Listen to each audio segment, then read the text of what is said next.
maraming tao rito. Delikado rito eh. Ba't dito pa natutulog? Gabing gabi na oh. Dito pa siya. Anong ginagawa niya karayan dito? Isingin nga natin.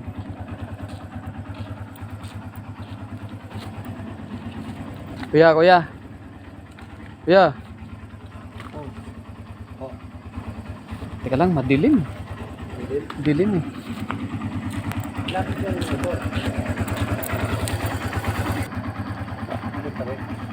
Kuya. Kuya. Anong ginagawa niyo rito, kuya? Gabi na. Ano lang kasi napansin kita rito, kuya. Mag-isa ka lang rito. Wala kang kasama. Taga saan ka ba kayo? Dito ako natulog.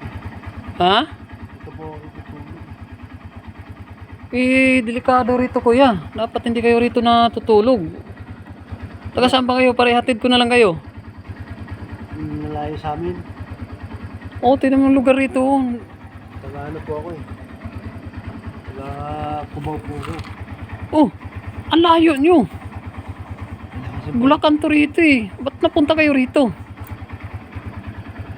hinahanap kasi akong tao. Tao? Opo. Ano ba, ano ba? Kakilala mo? Taga rito ba? Alam mo ba yung lugar rito? Bulacan. Bulacan? Dito kasi ako napadpad eh. Taga Bulacan yung ano, yung hinahanap ng tao. Dito nga, Bulacan nga to. Opo. Oh, pero dapat hindi kayo rito natutulog. Wala ba kayong ano rito? Kaya ako eh. Wala rin kasi ako ngayon na nakaw kasi yung ano ko, bag ko. Tulog ako dito kanina dito. Uy, dapat. Baka meron kayong kakilala rito na ano, malapit. Hatid ko kayo. Wala akong kilala dito eh. Nanap ko kasi yung pinsan ko. Sino ba pangalan pinsan mo? No. Venezuela. Rodi. Valenzuela Rodi. Oh, Pero alam mo yung bahay nila? dito daw sa Bulacan. Ay, ala, kinambulakan eh. Hindi nga natin alam kung paano natin mapuntahan yun. Sabi kasi ano, malapit sa sementeryo eh. Nakatulog kasi 2 araw na ako nag-ikot, walang kilala. Tapos Opo. nakatulog ako nung ano, kanina, wala nga yung ano ko, bag ko, tsaka pati yung cellphone ko nawala din, Paano ba na, yung wallet ko. ano, nasa lisihan ka? Hindi, nakatulog ako eh. Ayun nga, eh, ang daming tirador dito, kuya.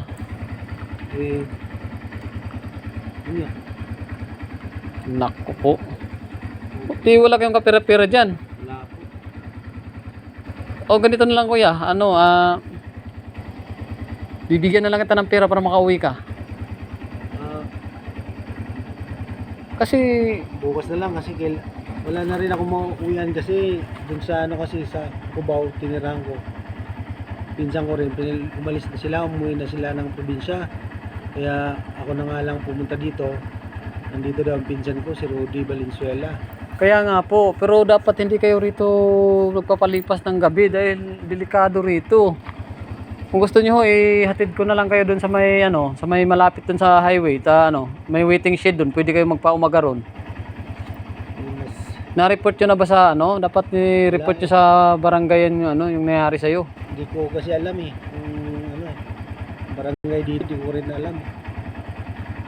Oh, paano kaya yan? Paano kaya tong Nandun pa ako naman, kasi kuya, na ano lang kasi nadaanan kita kanina. Bumibiyahe kasi ako, daanan kita kaya binalikan kita rito dahil tataka ako ba't nandito ka, mag-iisa ka lang rito.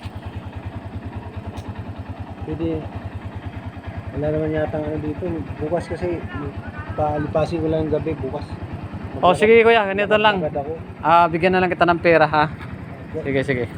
Wait lang, kukunin ko lang dun sa tricycle. Opo.